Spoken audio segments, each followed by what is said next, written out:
네, 오늘이 성령 강림절 오순절 주일인데요.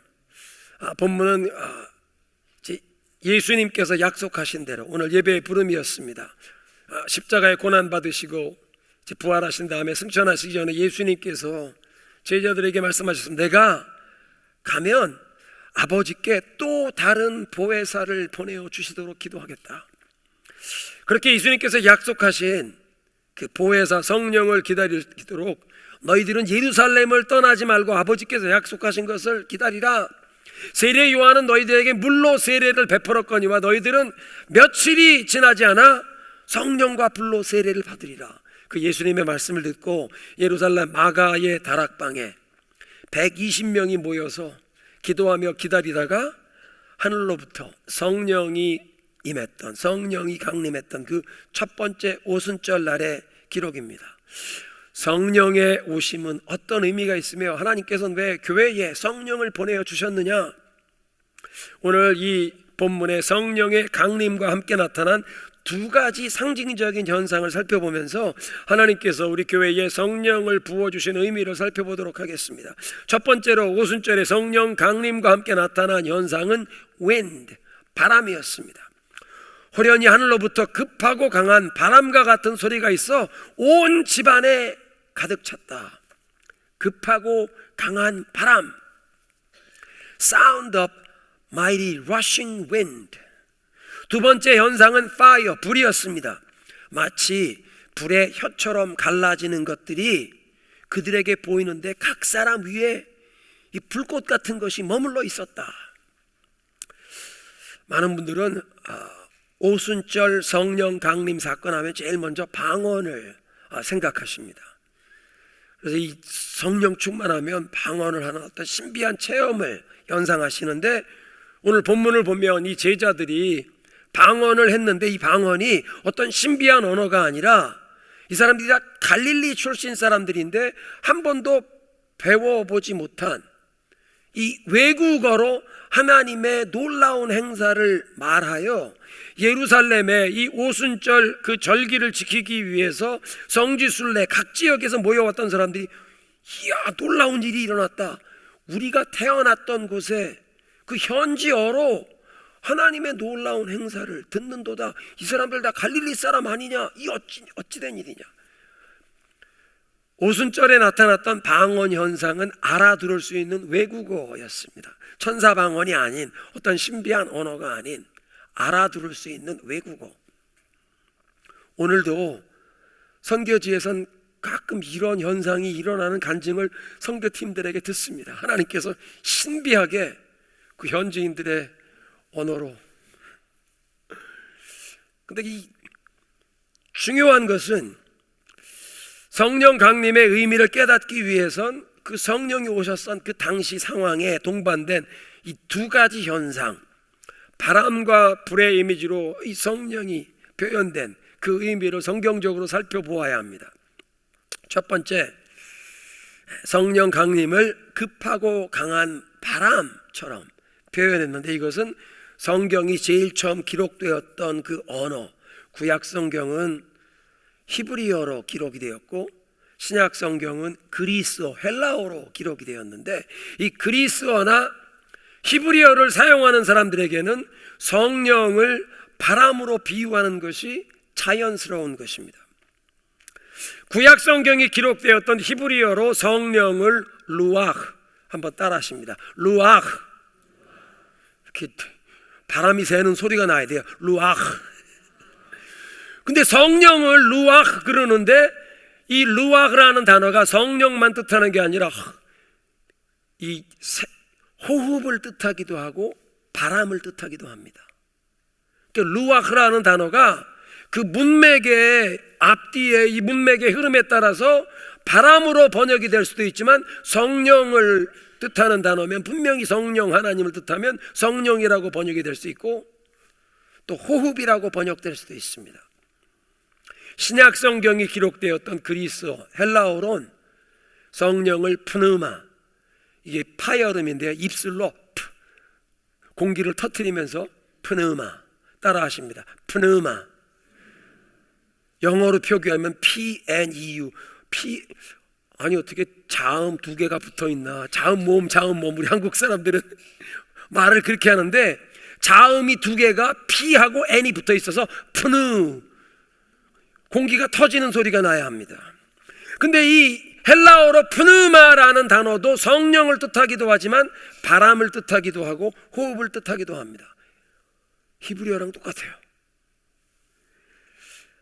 그러니까 이 성령을 가르치는 단어 자체가 이게 호흡을 뜻할 수도 있고 바람을 뜻할 수도 있으니까 단어의 뜻만 그런 게 아니라 그 단어를 입으로 발음으로 소리 내면서 그냥 직감적으로 이게 감이 옵니다. 호흡, 바람, 성령. 이게 자연스럽게 히브리어를 사용하는 사람들이나 헬라어를 사용하는 사람들에게 들려오는 것입니다. 하나님의 영을 이 바람과 연관된 성경 구절이 많이 있는데 제일 처음은 창세기 1장 1절. 지금 제가 이 창세기 1장 강해를 시작하다가 오늘 성령 강림절에 지금 이 메시지를 전하고 있는데 계속 창세기 1장 강해할 것입니다. 중요한 내용은 태초에 하나님이 천지를 창조하시니라. 땅이 혼돈하고 공허하며 흑암이 깊음 위에 있고 여호와의 영이 수면 위에 물 위에 운행하시니라. 이 구절을 들으면 여러분들 머릿속에 마음속에 어떤 그림이 떠오르십니까? 우리 한국 사람한테 이게 뭐 크게 어떤 이미지가 생각나지 않을 수도 있는데 히브리어로 기록된 창세기를 읽는 유대인들이나 그걸 듣는 사람들에겐 하나님의 영이 이 수면 위에, 영어로 이 물을 복수형 waters라고 번역했는데 나중에 보면 궁창 위에 물, 궁창 아래, 뭐 하늘 아래, 물이 공중에 있는 물, 수증기 땅 속에 들어있는 이 물들입니다. 근데 그 위에 성령이 운행하신다는 이 단어에 모든 그 창조의 능력과 권세와 위엄을 가지신 하나님의 영, 하나님의 바람이, 생명의 역사를 일으키신 그 하나님의 바람이 혼돈과 공허함, 깊음, 아비스라고 영어 성경 번역된 이 아비스, 끝을 알 수 없는, 아무것도 질서가 없는 이 가운데 하나님의 이 생명의 역사를 일으키는 바람, 성령이 운행하신다. 즉시 연상이 됩니다. 두 번째, 창세기 2장으로 넘어가면서 아담을 창조하시는 그 장면이 있는데요, 흙으로 아담을 만들어 놓으시고, 그리고 2장 7절에 보니까 여호와 하나님이 땅의 흙으로 사람을 지으시고 생기를 그 코에 불어 넣으시니 그가 살아나 생명이 된지라. 그 말씀을 보면 하나님께서 생기를 불어 넣으시기 전까지 아담은 그냥 진흙 덩어리에 불과했는데 하나님이 생기를, 하나님의 호흡을, 이 생명의 바람을 그 코에 불어 넣으실 때 이 사람이 그냥 진흙덩이에 소울, 영혼이 들어가서 살아있는 인격적인 존재, 생명체가 되었다, 그런 뜻입니다. 그러니까 사람은 하나님의 영, 하나님의 이 생명의 기운이 임하지 않으면 살아있는 것 같지만 영적으로는 죽은 것과 다름이 없다, 그런 뜻입니다. 신약 성경에서도 이 바람과 성령의 역사를 요한복음 3장에 예수님께서 니고데모와의 대화 가운데 말씀하십니다. 니고데모라고 하는 랍비였습니다. 존경받는 랍비, 많은 랍비들 가운데서도 70명이 그 이스라엘의 상원 산헤드린을 조직했는데 니고데모는 상원 의원, 산헤드린 공의회 의원입니다. 그러니까 랍비 중에서도 굉장히 위치가 있는, 지위가 있는, 존경을 받는 인물인데 사람들의 시선을 의식해서 낮에 예수님을 찾아오지 못하고 어둠이 내린 저녁에, 밤에 예수님께 찾아와서 랍비요, 저는 당신께서 하나님께로부터 오신 분인 것을 압니다.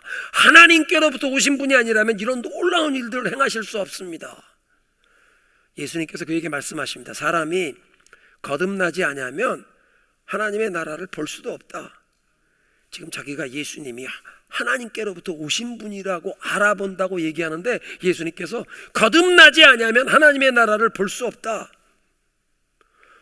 아니 사람이 저처럼 이렇게 나이가 많은 사람이 어떻게 다시 또 태어날 수 있습니까? 제가 어떻게 어머니 뱃속에 또 들어갔다 나올 수 있습니까? 예수님이 설명을 해주십니다. 진실로 진실로 내게 이르노니 사람이 물과 성령으로 거듭나지 아니하면 하나님의 나라를 들어갈 수도 없느니라. 육으로 난 것은 육이요 영으로 난 것은 영이니 내가 네게 거듭나야겠다 하는 말을 놀라지 말라. 바람이 임의로 불매 내가 그 소리는 들어도 그 바람이 어디에서 와서 어디로 가는지 알지 못하는 것처럼 성령으로 거듭난 사람도 다 이와 같으니라. 처음에 니고데모는 예수님께서 거듭나야 한다는 말씀을 하실 때 그 뜻을 알아듣지 못했습니다. 창세기 그 2장에 하나님께서 아담을 창조하시고 코에 생기를 불어 그런 것과 연관을 지으면 이해할 수 있는 말씀이었는데, 오늘날도 우리들 가운데 이 성령의 바람, 하나님의 이 생명의 바람이 불어와 우리 영혼이 깨어나고 살아나야 할 줄로 믿습니다. 예수님께서 이 성령의 거듭나게 하시는 역사를 바람에 비유해서 설명할 때 그때 니고데모는 이해했을 겁니다. 히브리어를 사용하고 구약 성경을 히브리어로 읽는 랍비니까 이 바람도 프누마라는 단어고 히브리어로는 루악, 또 성령도 루악이니까 거듭나야 한다는 것이 그 하나님의 생기가, 하나님의 영이 바람처럼 내 영혼에 불어와서 내가 영적으로 다시 태어나는, 거듭나는, 깨어나는 것을 말씀하는 것이구나. 아담의 코에 생기를 불어넣으셔서 그를 살려내신 것처럼 하나님의 이 성령의 바람이, 생명의 호흡이 내 영혼에 불어와야 하는구나 깨달았을 겁니다. 구약의 한 구절 더 보겠습니다. 이사야 2장 22절인데요 이사야 선지자가 이렇게 얘기합니다. 너희는 인생을 의지하지 말라. 그의 호흡은 코에 있나니 샘할 가치가 어디 있느냐. 그 사람 손가락에 꼽는 첫 번째로 알아주는, 두 번째로 샘할 가치가 어디 있냐. 이게 무슨 얘기냐면 사람의 생명이 호흡에 달려 있습니다. 사람은 호흡을 한번 내쉬면 또 들이마셔야 하는데 숨을 한번 내쉰 다음에 숨을 들이마시지 못하면 그 사람의 생명이 끝난 겁니다. 숨을 거두셨다 그런 말을 하잖아요.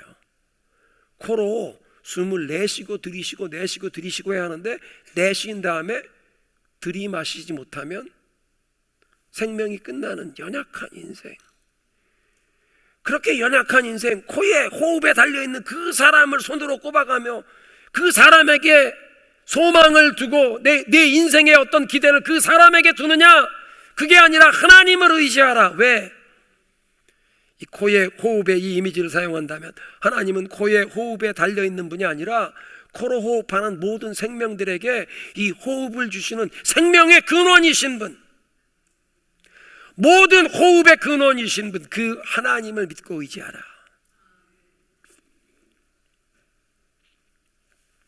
이런 성경적인 배경을 보면 사도행전 2장의 그 오순절 성령 강림에 성령의 오시는 현상을 이 바람에 비유했던 것이 이제 이해가 됩니다.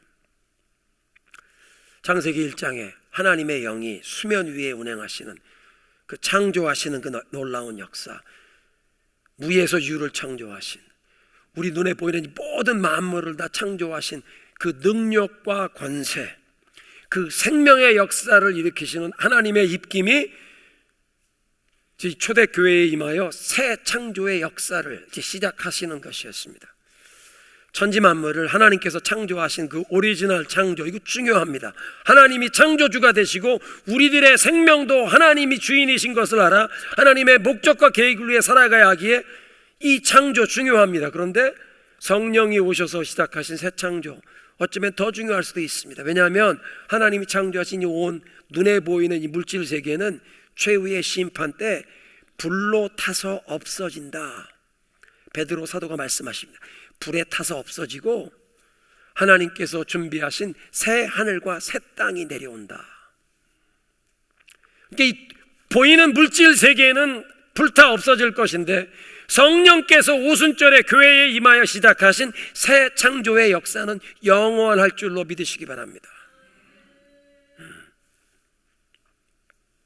그러니까 우리의 삶 가운데도 이 하나님의 목적과 뜻을 위해 사는 것이 아니라 그동안 내 생각과 내 계획, 주변에 있는 이 세상의 문화의 가치관을 따라서 우리의 성공과 우리의 기쁨과 만족을 추구하며 살았던 우리의 삶의 우선순위가 뒤죽박죽이 된 영적인 질서가 다 무너진 혼돈, 무질서, 공허함 가운데 이 새 창조의 역사를 일으키시는 하나님의 바람이, 이 생명의 호흡을 가져오시는 성령의 바람이 급하고 강한 바람처럼 임하여 우리들 가운데서도 하나님의 역사를 일으키셔야 될 줄로 믿습니다. 엘리야 선지자가 그 하늘에서 불이 내려오는 그 갈멜산상에서의 그 대결 끝난 다음에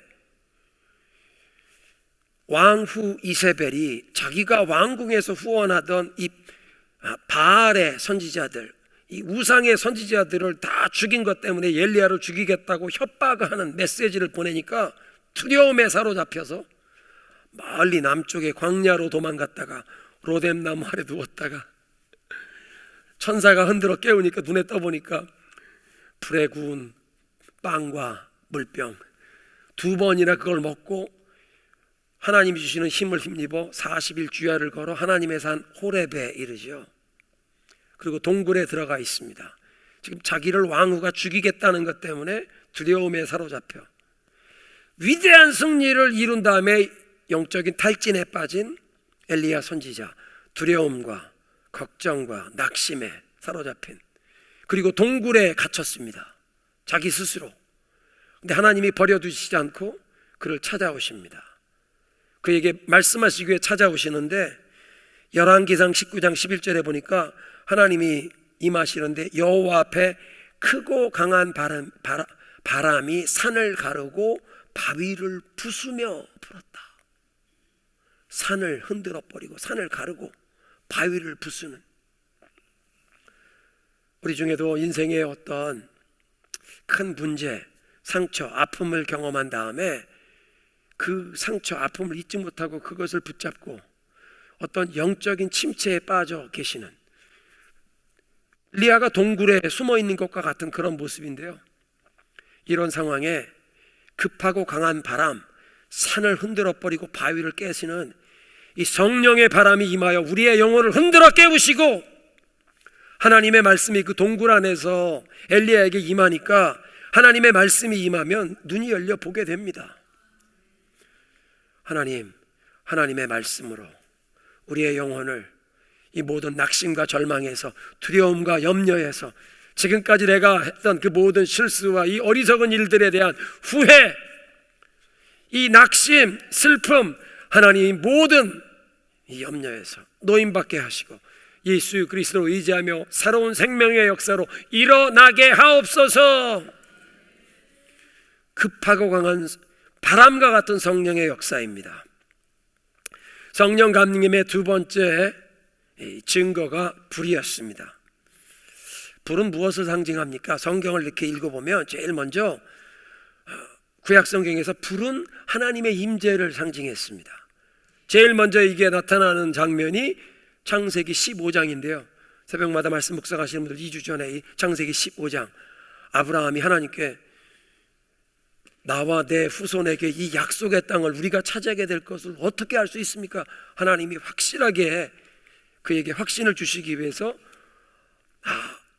언약 체결식, 법정으로 따지면 이게 지금 공증 서명하는 계약서 서명식인데요, 아브라함 시대에 이 언약 체결식은 이를테면 두 나라가 전쟁을 해서 한 왕국이 다른 나라를 정복하면 이 정복당한 나라가 신하가 되어서 해마다 조공을 바치고 자기네 주인으로 군주로 섬겨야 하는데 그 조공을 바치고 우리가 섬기겠습니다, 평화조약을 맺는 그 조약 체결식에 보통 그때 어떻게 했냐면 황소를 한 마리 잡아서 반을 쪼갭니다.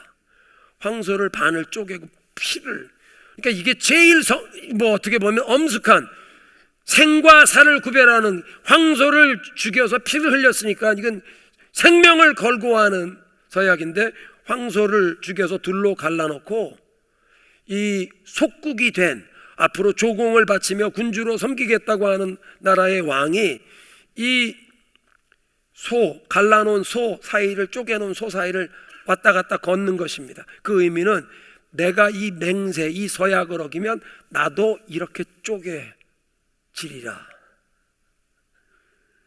자기의 생명을 걸고 하는 이 서약 맹세입니다.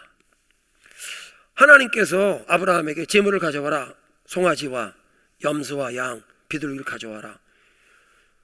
아브라함이 이 재물들을, 짐승들을 다 쪼개놓고 새는 쪼개지 않고 놓았습니다. 근데 이제 서약 체결식을 해야 되는데 아브라함에게 깊은 잠이 들었는데 환상을 보게 되는데, 잠든 사이에 보는 환상에 하나님의 임재를 상징하는 불이, 창세기 15장 17절입니다. 연기 나는 화로가 보이며 타는 횃불이 쪼개놓은 고기 사이로 지나더라.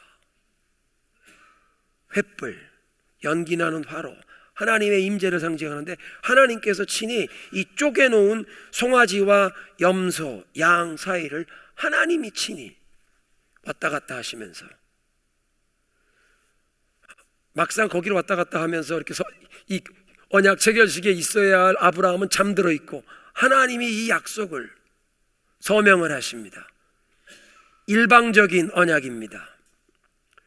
아브라함을 하나님께서 택하셔서 어떤 아브라함에게 공로가 있고 선한 사람 그런 것 아무것도 아니라, 하나님의 당신의 선한 뜻 가운데 아브라함을 일방적으로 택하셔서 그를 축복의 대상으로, 하나님의 특별한 사랑과 보호와 인도하심의 구원의 대상으로 그를 택하시고, 그에게 이 축복의 약속을 주시고 이것을 반드시 지키겠다고 당신의 존재를 걸고 맹세하시는 하나님의 그 권위, 영광, 거룩하심, 신실하심, 그 존재를 걸어 맹세해 보여주시는 장면이었습니다. 그 장면을 통해서도 우리는 이 창세기에서 구원이 하나님의 은혜로 우리에게 주어지는, 하나님께서 당신의 선한 뜻과 계획 가운데 그냥 우리들의 어떤 공로, 자격 이것 때문이 아니라 일방적으로 하나님이 절대 주권적으로 저와 여러분 한 사람 한 사람을 택하셔서 하나님의 백성으로 삼으시고 부르셔서, 그래서 오늘도 이 아침 우리가 주님 앞에 나와 예배하는 줄로 믿습니다. 아브라함을 그렇게 택하시고 축복의 약속을 주시는 장면입니다. 불이 하나님의 임재를 상징했습니다. 출애굽기에서도 모세를 시내산에 불러 하나님의 그 율법 10계명을 주시는 그 장면에서도 하나님의 임재가 불과 thunder and lightning, 이 번개, 천둥으로 표현이 됩니다. 하나님께서 산으로 올라오라고 부르신 모세 이외에는 사람들이나 짐승도 이 산에 접근하지 말라. 접근하는 사람은 죽는다. 사람이 손을 대고 죽는 게 아니라 가까이 오지 말고 멀리서 활을 쏘거나 돌로 쳐 죽이라. 아니 왜 그렇게 엄하게 말씀하시나? 히브리서 12장 29절은 말씀하십니다. 우리 하나님은 소멸하는 불이심이라. 하나님 불이시다. 가까이 가지 말라. 여러분, 불이 어떤 역할을 합니까? 불이 붙으면 빛을 발하여 어두움을 밝힙니다. 그래서 하나님을 예배하고 하나님을 만나는 그 장소였던 성막 안에, 성막을 여러분들이 보면 세 겹으로 이 천막을 치는데, 제일 겉에는 해달의 가죽이었죠. 두 번째는 염소의 이 털, 그걸로 이제 짠 거고, 제일 안쪽은 이제 세마포인데, 세 겹으로 이 성막을 덮어놓으니까 밖에 빛이 전혀 들어갈 수 없습니다. 그런데 성막 안에는 금 등잔이 있었는데, 그 금 등잔에 불이 꺼지지 않도록 제사장들이 관리해야 했습니다. 제단의 불만 꺼지면 아니 되는 것이 아니라, 이 성막 안에, 성전 안에 금 등잔에 불이 꺼지지 않게 해라. 왜냐하면 제사장들이 이 하나님 앞에 들어갈 때, 성전에 들어가면 성전 들어가서 그 오른편에 떡상, 진설병 떡상이 있습니다. 떡 12덩이, 이스라엘의 12지파를 상징하는 모든 백성들을 상징하여 하나님 앞에 바쳐놓는 그 진설병 떡 12개를 매 안식일마다 새롭게 구운 떡으로 바꿔놓고 거기에 일주일 동안 진열되었다 나온 것은 그 성전 뜰에서 제사장들이 먹습니다. 진설병 떡상, 그리고 지성소를 가려놓은 이 휘장 바로 앞에 금으로 쌓아 만든 작은 분향단, 그 분향단이 기도를 상징하죠. 제사장이 이 성전 안에 성소 안에 들어가서 떡상에 떡을 바치고 분향단에 기도를 하려면 이 금 등잔에 빛이 비추어 주어야 합니다. 성령의 조명을 상징하는 것이죠. 성령의 빛이 비쳐서 이 떡상의 떡, 예수님께서 말씀하십니다. 내가 하늘에서 내려온 생명의 떡이라. 사람들이 나를 먹고 영원토록 죽지 아니하리라. 떡은 예수님을 상징합니다. 그런데 예수님은 말씀이 육신이 되어 찾아오신 분이기에 오늘 성경을 읽을 때, 성경을 대할 때 우리는 예수님을 만나게 되기에 이 떡상의 떡을 금 등잔의 빛을 통해 본다는 것은 성령이 우리의 눈을 열어주시고 빛을 비춰주셔서 우리가 성경 말씀을 대할 때 그 말씀을 바르게 깨닫는다는 뜻이 있습니다. 또 이 금 등잔에 빛이 있어야 분향단에 향을 피우는 기도를 바르게 할 수 있다는 뜻은 성령이 우리에게 빛을 비춰주셔야 우리가 무엇을 위해 기도해야 할지, 어떻게 기도해야 할지 인도함을 받는다는 뜻입니다. 성령, 불로 임하사 어두움을 밝혀 보게 하시는 것입니다. 그러니까 오순절에 성령이 강림하실 때 이렇게 빛을 비춰 성령의 조명하심이 제자들에게도 임했는데, 그래서 베드로가 그 오순절 설교를 할 때 수많은 사람들이 이 마음의 찔림을 받고 회개하고 3,000명이 회개하고 세례를 받는 역사. 바리새인들이나 서기관들처럼 신학교를 다니고 유명한 랍비 밑에서 정식적인 신학교육을 받은 적이 없는데 성령이 임하시니까 성령이 어둠을 밝혀 빛을 비추어 주시듯 하나님의 말씀을 깨닫게 하시니까 베드로가 갈릴리의 어부 출신인데 성령의 조명하심을 힘입어 하나님의 말씀을 풀어 설교하는데 수많은 사람들 마음에 심령의 감동을 주는, 이들이 회심하게 되는 놀라운 그런 역사가 일어난 것입니다. 그래서 예수님의 복음이 전파되는 곳마다 오늘날도 어두움을 깨우는 빛이 임하는 줄로 믿습니다. 지난 부활절이 우리 한국의 개신교 선교 140주년이라고 했죠. 1885년 부활절 아침에 언더우드 목사님, 아펜셀러 목사님이 우리 인천 제물포항에 예수 그리스도의 복음을 들고 찾아왔을 때 우리 한민족에게 이 어두움에 빛이 비친 것입니다. 우리가 개화가 되었고 하나님의 은혜로 우리 민족이 이제 이렇게 번영을 누리게 된 것입니다. 우리에게 많은 성도들이 선교 여행에 참여하시는데요, 여러분들이 선교 여행에 참여하실 때마다, 선교지에 갈 때마다 무지와 어두움 가운데 거하는 사람들에게 예수 그리스도 안에 있는 이 참된 소망과 이 복음의 빛을, 소망과 생명의 역사를 증거하는 줄로 믿으시기 바랍니다. 그래서 예수 그리스도의 그 복음의 능력, 성령의 불이 빛을 발하여 동굴 속에 갇혀있듯 상처 속에 갇혀있는 사람에게도 성령께서 임하셔서 하나님의 말씀을 깨닫게 하시고 우리의 눈을 열어 보게 하시면 예수님의 십자가를 보게 하시고 그 예수님께서 십자가에서 고난당하신 것이 나의 모든 죄를 담당하실 뿐 아니라 나의 모든 상처와 아픔까지도 다 담당하신 것을 다시 한번 깨닫게 하셔서 나의 이 문제와 상처와 아픔을 예수님의 십자가 앞에 내려놓을 때 그 모든 상처와 아픔에서, 문제에서 노임받게 하실 줄로 믿습니다. 성령이 불같이 임하여 빛을 발하여 어두움 가운데서 보게 하시는 역사입니다. 그런가 하면 성령의 불은 모든 더러운 것을 태워 정결케 하십니다. 이사야 6장에 이사야 선지자가 경험한 것이 그것입니다. 본래 제사장이었습니다. 성직자, 매일 성전에 하루에도 2번 3번씩 출입했을 것입니다. 그런데 그 특별한 그날 성전에서 갑자기 하늘이 열리고 영계가 열리고 그 거룩하신 하나님의 보좌가 보이는데 그 앞에 천사들이 거룩하다 거룩하다 하나님의 거룩하심을 선포하는 찬양이 막 성전 터가 흔들릴 정도로 거룩하다 이렇게 울려 퍼지는데, 갑자기 내가 죄인인데, 나는 입술이 부정한 사람, 입술이 부정한 사람들 가운데 살고 있는 사람인데, 입술이 부정하다는 말, 여러분 사람들의 말 때문에 상처받으신 적 있죠? 사람들의 입이 부정하다는 뜻입니다. 그러면 내 말 때문에 다른 사람이 상처받은 경우도 있었겠구나, 내가 왜 이런 쓸데없는 말을 했나 후회하신 적 있으시죠? 지금 이사야가 고백하는 게 그겁니다.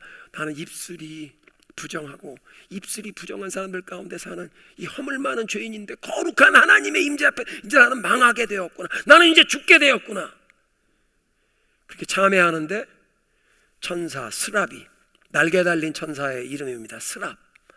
스랍이 그 제단에서 불붙은 수술 하나, 천국의 그 제단에서 불붙은 수술 하나 가지고 내려와서 이사야 선지자의 입술에 대면서 이것이 내 입에 대하여졌으니 내 죄가 도말하여졌고 내가 깨끗하여졌느니라.